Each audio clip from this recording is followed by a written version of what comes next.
John Palladino has two books already out in his grimdark fantasy series, The Tragedy of Cedain. He's working hard on the third installment, and we should see it sometime in the near future.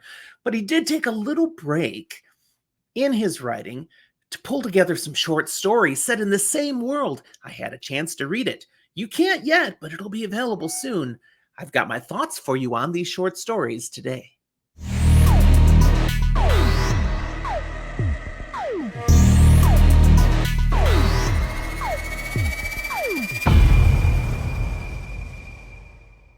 Welcome to Fantasy for the Ages, the show where we talk fantasy, science fiction, and other nerdy things we enjoy. I'm Jim, the father of the father and son who run this channel, and I'm here today with a book blast for you, a spoiler-lite reaction to something I've read recently. If you enjoy this, and I hope you do, hit that like button down below, and please subscribe. It really helps our channel to get noticed, and it doesn't cost you a thing. Thanks. So I'm on the record as a fan of The Tragedy of Cedain. Book 1, The Trials of Ashmount, was excellent. A fresh and fun new entry into grimdark fantasy, while also bringing us a highly unique magic system. It was fascinating, something I hadn't quite seen before. John Palladino followed this up with Book 2, Buzzard's Bowl, and it was even better. He's been working on Book 3 for quite a while now, and it's seeing some serious progress right at this moment. You can follow him on Twitter, and he posts his word count, and it just keeps growing. It's looking great. But while he was writing it, he did take a break for a while, and he pulled out some short stories he'd written a while back, set in the same world, this fantasy world known as Cedain. And he polished them up. He added some more, and he put it together in a collection that he thought people who enjoyed his works might like. And I think he was right. This short story collection is going to be available soon. It's called Before the End, Stories from the World of Cedain. I've had a chance to read it because, well, John and I have struck up a friendship here over social media and just interacting by text and email about his works. And I had offered, if he was interested, to proofread for him, just to, take a look at things and help it be as polished as possible before the world at large sees it. Because I really believe in his writing, and it's tough stuff getting self-published. Thought I'd give him a hand. Well, he took me up on it. So for this short story collection, I saw it before pretty much anyone else had a chance to look.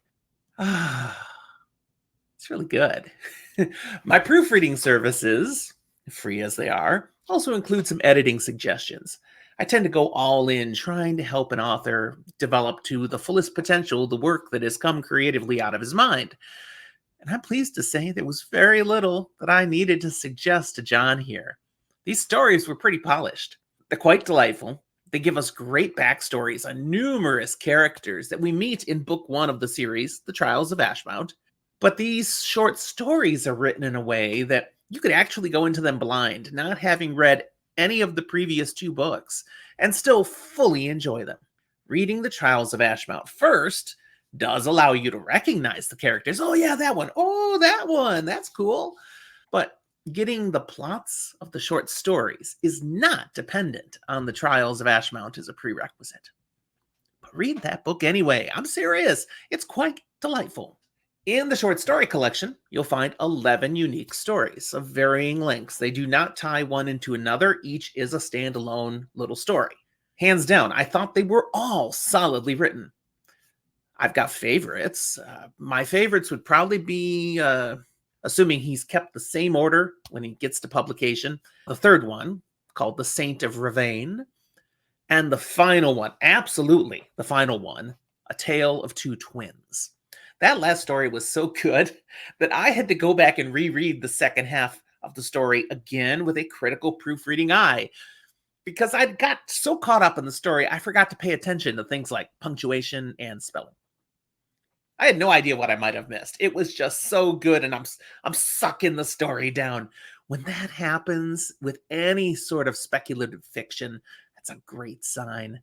That means The author has created something so engaging, you literally forget you're reading words on a page and you just see the story open up in front of you.